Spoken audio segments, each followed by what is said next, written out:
guess this is also kind of like a night routine video, like kind of some stuff I like to do before sleep.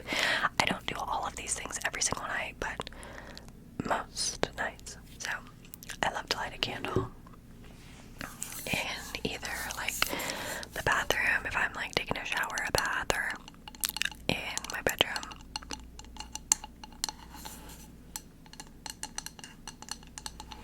I just feel like nothing makes a room smell as good as a candle does. Like nothing beats it.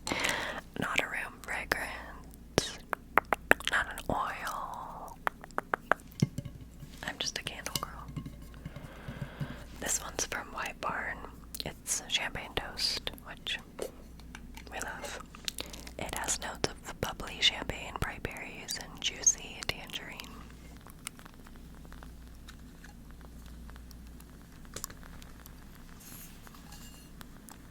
I love the sound of a candle burning.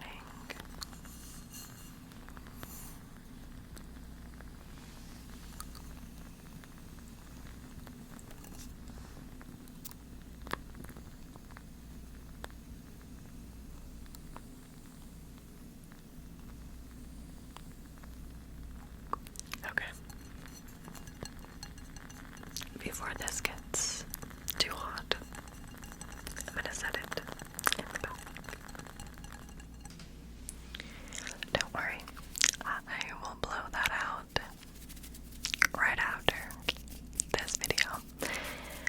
Okay, now let's get started. Of course, let's take a sip of water. I got you a cup, don't worry, I already got you a cup of ice water. It's right next to you, right there. Yep, there you go. Perfect. Cheers. Don't think I forgot about the drink, of course.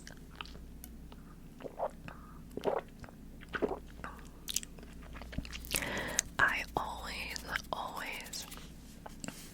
always make sure that I have my Stanley with some ice water ready to go before bed. And I try to drink a bit before I fall asleep, but then also I'm very much the kind of girl that wakes up at 2 a.m. and just chugs water. So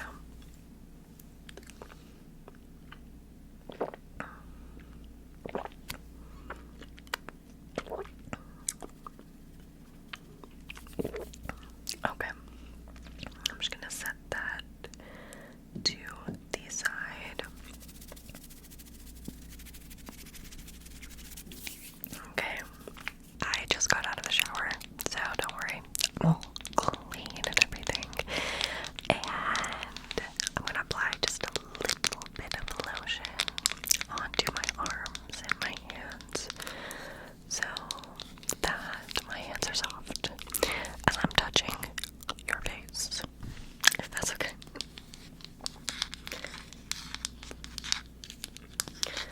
I've been loving this one for summer. It's the Soul Day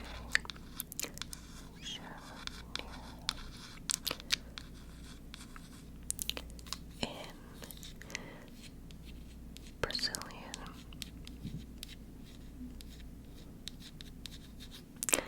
bum cream.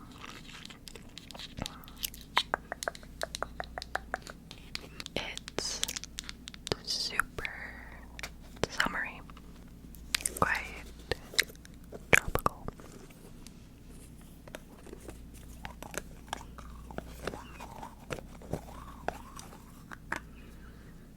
Oh, it just smells so good. Here, smell it. Right? It's heavenly. Do you want some? Yeah, just go ahead, dip your hands in. I don't mind. Yeah, I am obsessed with this stuff. I do wish it wasn't in a tub. It's like my least favorite way for moisturizers to be packaged, but it smells so good.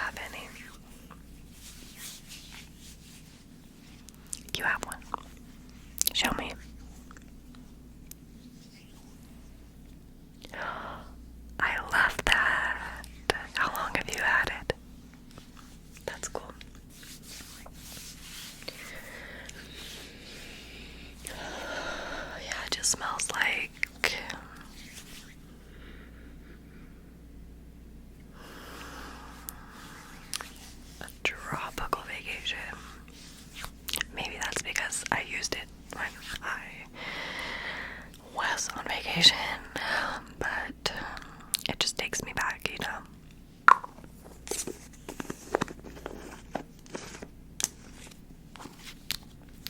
And I also love applying moisturizer before bed because it just makes my legs and arms feel like so soft on my sheets. Do you get what I mean?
is it? This is the current one that I've been loving. It's the Laneige Water Pink Blue Hyaluronic Cream Moisturizer. Comes in this cute, tiny little blue container. This cute, tiny little blue container.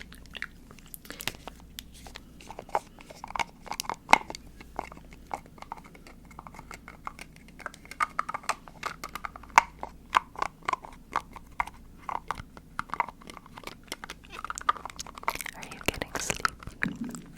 Are you getting sleepy? I'm getting a bit sleepy, but if I'm not sleepy enough, I've got some melatonin gummies. Okay. Just looks like that. I'm just gonna scoop some out. And again, I'll go first, and then I will do you after. That's what she said. Okay. Sorry.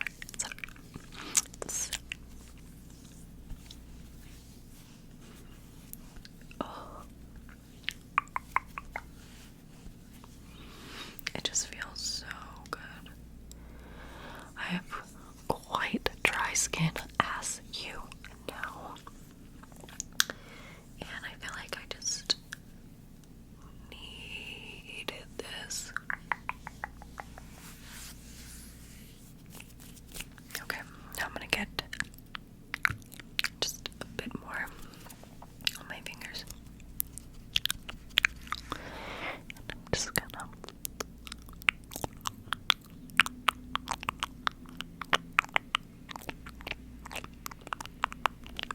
blend it in.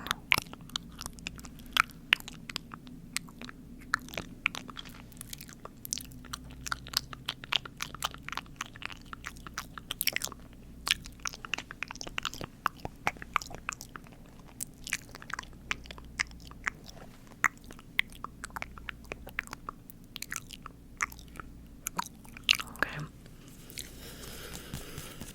Perfect. Now that we're all moisturized,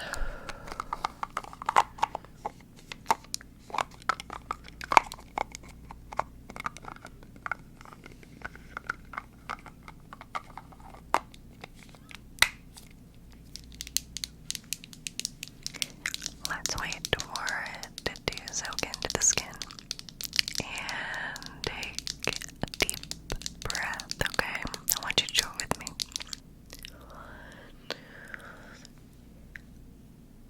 1, 2, 3, okay. In, out. In, out.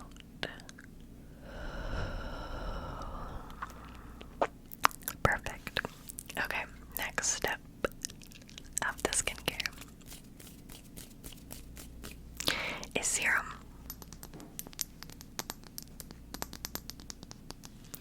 These are amazing. The Glow Recipe Watermelon Glow Niacinamide Dewdrops.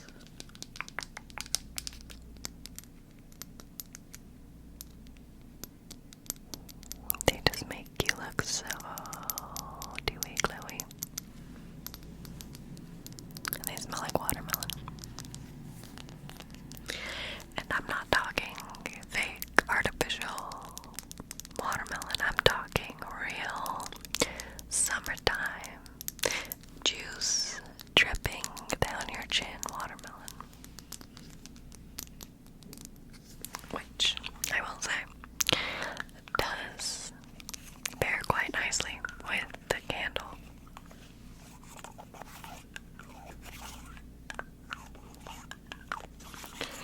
It smells very yummy in here.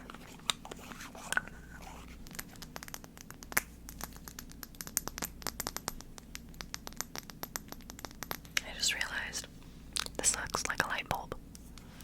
Like, if I turn it upside down,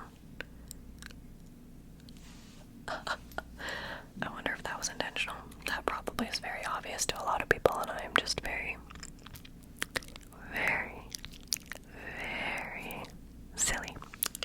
Okay, got about 2 pumps, which is probably too much, but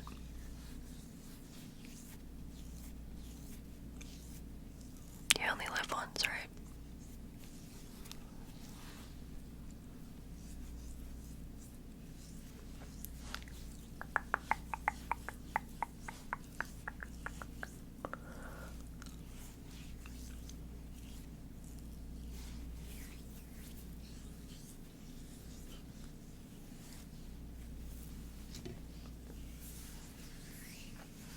And don't forget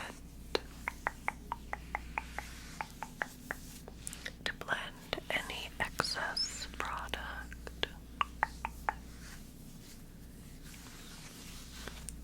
down your neck or your hands. Here, I'm gonna give you 2 bumps on your hands, okay? And you can apply this. Here. There you go. Do you want to see my pajamas? Because I must say, they are very cute. I brought some of my favorite PJs for the girls' night, so look at these shorts.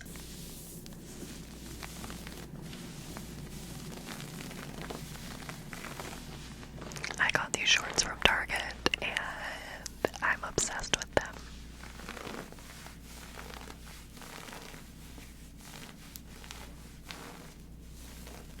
Aren't they so cute? And then of course, can't forget about the headband. I'm really in my headband era right now. It's my new personality. It's my new thing. I don't know. And next, I'm gonna do a little bit of eye cream. I don't normally do this, which I probably should, but for the occasion, I'm gonna do it. And I even brought the little applicator to use because we're really, really doing some self-care tonight. It's the Fenty Skin Flash Nap Eye Gel Cream, and then the little applicator that comes with it. So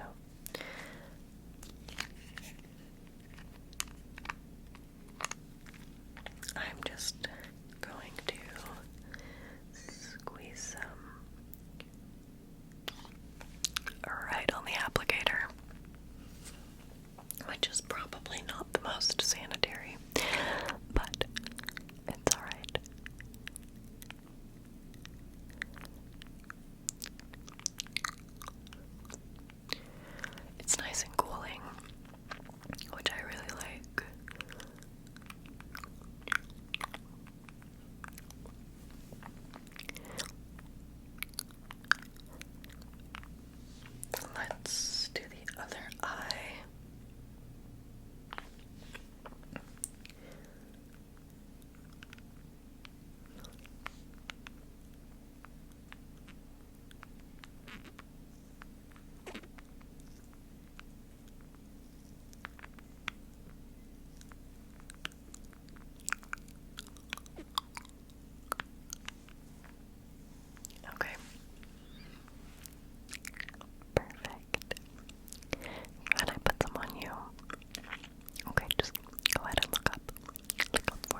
fall asleep. So, good night. Thanks for spending this girl's night with me. That's it. Your privileges as companion in waiting have been officially revoked. Lara lays out the giant purple monstrosity she selected for me to wear, undeterred. But I see the tiniest hint of a grin start to slip onto her lips. And what privileges would those be, Your Highness? You don't think you've got privileges? I send her an arch look from where I'm sitting on the bed. But she's already returned to smoothing out my dress. So ungrateful. One of the best parts of having your best friend also be your companion in waiting is that you can give her shit. Sure, Lara tends to stick to propriety even when it's just the two of us, but our best moments are when I can get her veneer of decorum to crack, and the full-on grin she's giving me now warms me up from the inside out. Of course, when your best friend is also your companion in waiting, she can talk you into doing shit you don't want to do. Like wearing giant purple dresses that make you look like a Arctic desert slog with a nasty case of space box. If by privileges you mean the honor of waking up before 5 every morning, then may the ancients bless you for the honor. Lara continues unbuttoning the ugliest dress in existence before retrieving a matching pair of high-heeled shoes. I bat my eyes. Admit it, you love our early morning swims. Oh, absolutely, Your Highness. She sobs her long brown hair out of her face, then picks up one of the heels and undoes its delicate jeweled clasp. Almost as much as you love dates with ambassador sons, maybe I should mention to the Empress how much you miss Jorathon. I narrow my eyes at her. You wouldn't dare. This is kind of a side note, but what kind of name is Jorathon? I need to know before she can answer. The pod we are traveling in comes to a stop. We have officially docked on the Imperial Space Station, Celestis. My stomach twists with a combination of nerves and excitement. I've been dying to get a look at the crown jewel of the Empire Science Program since the space-breaking ceremony several years ago. But this is the first time I've actually gotten near her, and I'm practically coming undone with excitement. The fact that it's also my first duty away from the palace negates some of that excitement, as does the fact that I have to sour it in full Imperial regalia while doing my level best not to screw anything up. If I make one mistake, the Council's doubts will be confirmed, and I'll be stuck in the palace for the next 50 years. Which is why I have no intention of messing up. The consequences don't bear thinking about. Give me your leg. When I continue to scowl at her, Lara grabs my leg herself and starts shoving my foot into the shoe. She snaps the clasp shut hard enough to have me yelping, then reaches for the second one. I keep telling you, I can do that myself. I try to take the purple heel away and get a hand slapped for the effort. Companion in waiting is all she says as she starts slipping on the second shoe, albeit much more gently than the first. Exactly. Waiting, not dressing. It's the same thing, and it's my job. She snaps the second heel into place, and her expression softens. You're going to look gorgeous in this dress, Your Highness. I sigh. So gorgeous I might even find some hot corporation guard or science nerd to show me a good time. I waggle my eyebrows, just in case she didn't get my emphasis on the word good. Her firm mask of propriety is back in place, her russet skin smooth and unmasked by so much as the tiniest grin. Absolutely not. For so many reasons. Lara holds the dress out for me to slip on feet first. Less chance of me messing up the elaborate hairstyle she spent the last hour twisting my long hair into. Kidding. I haven't forgotten what we talked about saving the entire system from total annihilation. I feel like that's more important than me getting laid. Lara mutters something that sounds a lot like debatable, but it's so fast that I can't call her on it. Plus, I add,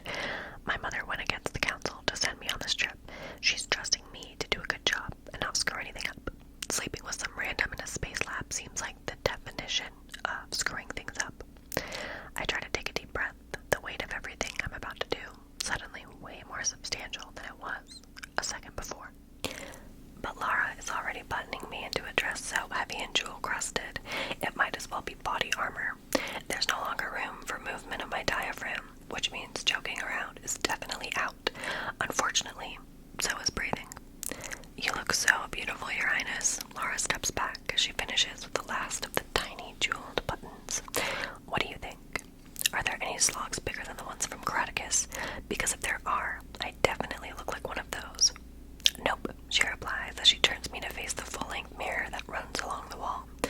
Karatikans are definitely the largest. I sigh glumly as I survey my reflection. Then I'm definitely a new species, hopefully the non-poisonous variety. She takes the dresses cape out of the closet and wraps it around my shoulders, because obviously a giant purple cape is what is missing. I glare at her, which she completely ignores as she fastens it with a brooch in the shape of a starburst just beneath my neck. Before I can try to talk her into leaving the cape off, overkill is an actual thing. The comms beep. Laura and I exchange a look, and I sigh heavily. Only one person would be calling the common link right now, and her title begins with E and ends with double S. Lucky me. What does she want now? I mutter as I slide into the seat in front of the screen, or more accurately, try to slide. The dress makes it impossible, so I end up moving the chair aside and just standing. To wish you luck, I'm sure. Laura's answer is circumspect, exactly how a companion in waiting should answer. Her expression, however, falls for a second in total annoyance. I snicker as I answer the call. The Empress narrows her eyes on me from the view screen. I hope you don't plan on laughing like that when you get off the ship, Galinda. What is it I always tell you? A royal's mask never falters, I recite for the millionth time. That's right, I know you have this, Galinda. She sends me a smile that, for just a second, actually appears indulgent. But then naturally she follows it up with, don't make me regret sending you off planet. Do I need to go over how important this is? I mentally roll my eyes. I know how important it is, Mother, and I've wanted to come about the Celestis since before she became operational. I promise I won't embarrass you. Or the Empire. See that you don't. Also make sure that Ambassador Aldrin doesn't get you alone. He has an agenda that doesn't coincide with ours, and I don't want you making any promises to him. And avoid the delegate from Glacia. From what I understand, he tends towards inappropriate conversation, and I would prefer to avoid any more unfortunate incidences. She gives me a look that I know is supposed to shame me, but I stand by my decision to push Counselor Salamalani into my mother's for Bosnia bushes. Well, except for the fact that my hands had to actually come in contact with him to do it. On the plus side, he hasn't said a single thing about my breasts since. A knock sounds on the door. Sorry, Mother, but Eric is here. I have to go.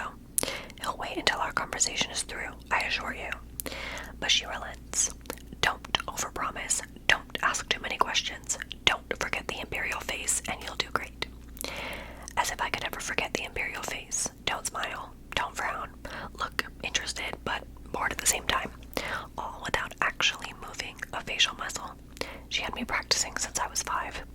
I won't. Thank you for this opportunity, Mother. I sign off before she can say anything else. I'm nervous enough already without any more of her awesome pep talk. We are so lucky to have her, Laura says. Again, totally circumspect, but also totally not. There's another knock. Coming, Eric, I call. Laura opens the door for me, then steps to let me precede her into the main section of the pod, which is about half the size of the royal quarters I was just in. I'm sorry to rush you, Your Highness, Eric says with a total respectful bow of his head. His green eyes glow with amusement. Not at all, I tell him. I was just speaking with the Empress. He gives me a sympathetic wink. Like Laura, he's been with me all my life and was a friend of my father's. I trust him implicitly. My other bodyguard, Vance, is a new member of my entourage, and I'm pretty sure he's reporting to my mother. I trust him with my life, but not my secrets.